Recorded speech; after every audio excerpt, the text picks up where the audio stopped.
click and this is digital data forensics techniques.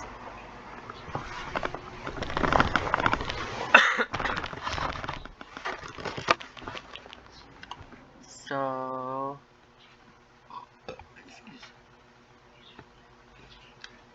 motive, opportunities, and means. So motive, who is responsible for the crime.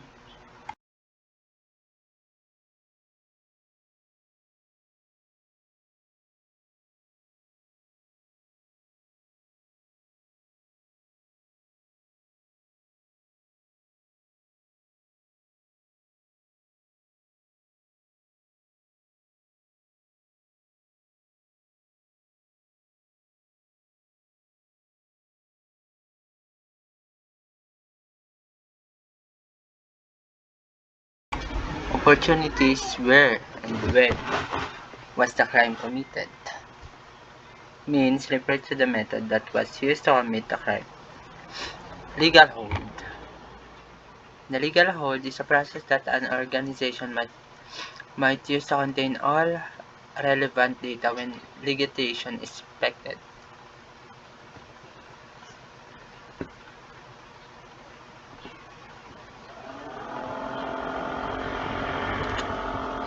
So, chain of custody. In scenario where evidence might be used in civil or criminal litigation, an organization needs to establish a chain of custody, otherwise known as a chain evidence, which documents the location of the evidence from the moment it is located to the moment it appears in court. So, forensics process best practice. The original image need to be a bit level copy, sector by sector to capture detail, destroyed files, slack spaces, and unlocated cluster.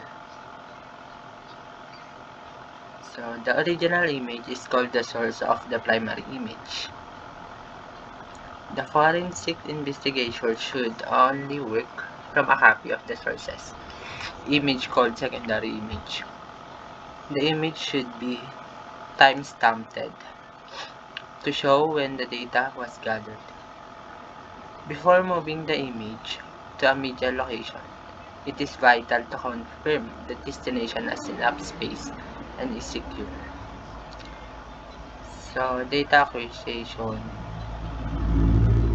So, ito yung purpose ng forensics analysis. Capture system image,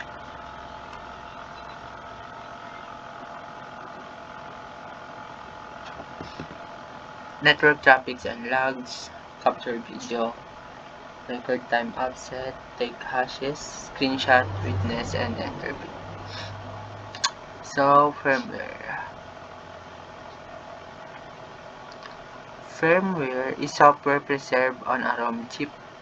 At the same system level, it contains the basic commands needed to start a computer.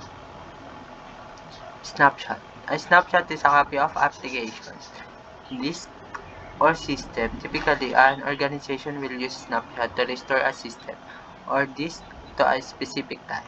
However, a snapshot is not commonly used as a periodic backup strategy because of the amount of backup time, and backup storage required.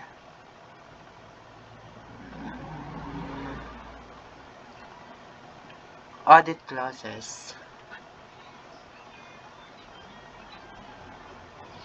An audit clause is basically an agreement to deliver documents. Usually, it gives a principal the right to audit a contractor books and records.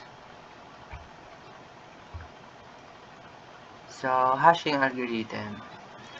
A hashing algorithm is a mathematical function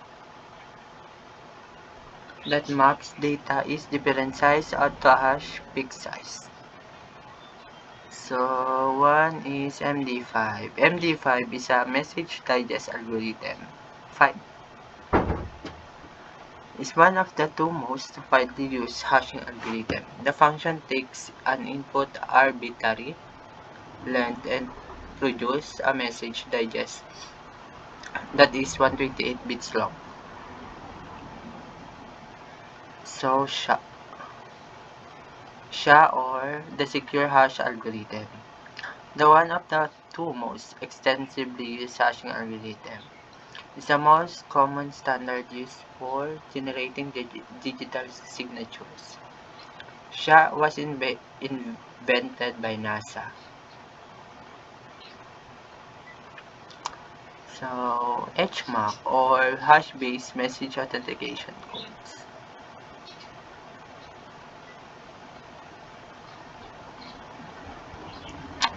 Validates the data integrity and the authentication of text. So, digital signature or DSA.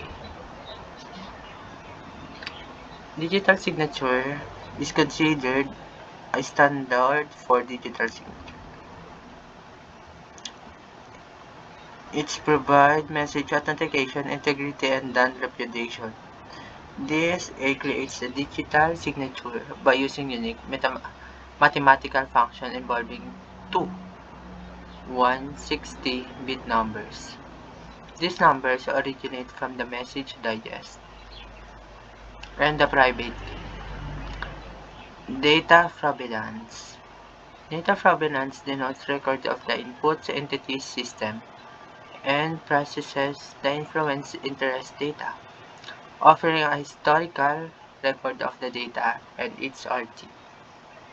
Preservation. So, preservation. After data is captured, it is preserved as evidence.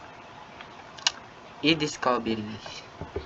So, e-discovery is a process of producing for a court or external attorney.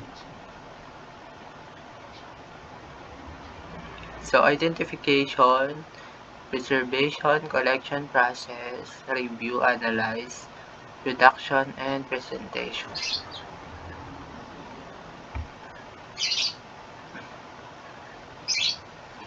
So, supporting non-repudiation. Supporting non-repudiation assures the recipient that the message was originated by the sender. Strategic intelligence is collecting, processing, analyzing, and disseminating intelligence information for formulating policy and military plans at the international and national policy level. So, yun lang sa digital data forensic tech.